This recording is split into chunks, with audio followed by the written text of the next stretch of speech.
동구에선 지난 3월 발생한 싱크홀 사건의 보상 문제를 두고 주민 반발이 커지고 있습니다. 시공사 측은 직접 피해를 입은 21가구에 대한 피해 보상을 약속했는데요. 주민 비대위는 지하 터널이 지나는 전 구간에 대한 보상 대책을 주장하고 있습니다. 고동혁 기자입니다. 지난 3월 동구 중앙시장에서 발생한 싱크홀 사고. 길이 6m에 달하는 땅 꺼짐 현상은 제2외곽순환고속도로 지하 터널을 뚫다 발생했습니다. 사고 이후 꺼진 땅은 메워졌지만 주민 갈등은 봉합되지 않고 있습니다. 문제는 피해 보상 범위입니다. 시공사 측은 땅 꺼짐 현상으로 피해를 입은 21가구에 대한 보수 보강을 약속했습니다. 안전진단 결과 재난 위험 건축물로 분류된 2등급 건물 1곳과 D등급 건물 5개가 포함됐습니다. 직접적인 피해 보상은 사고가 발생한 이곳에서부터 반경 35m 구간입니다. 35m 반경 이내 거주자들에게는 사고 이후 임시 숙소를 제공하거나 숙박비 등을 지급했습니다.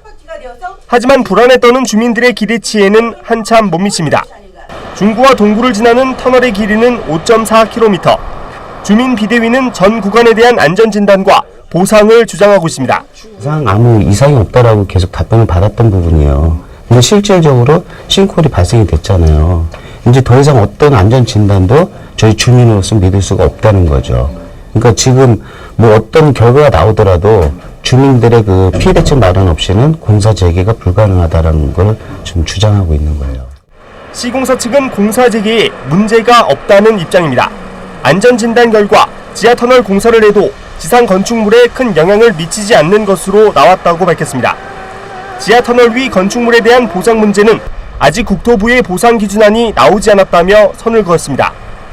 주민들이 원하는 입체적 도로구역 보상 문제는 지금 도로공사에서 보상 추진 중에 있고요. 그거는 이제 터널의 상부에 있는 집들, 국토부에서 고시를 통해서 이제 보상 절차에 따라서 보상해 나갈 예정이고요. 지난 3월 도심시장 한복판에서 발생한 싱크홀 사고.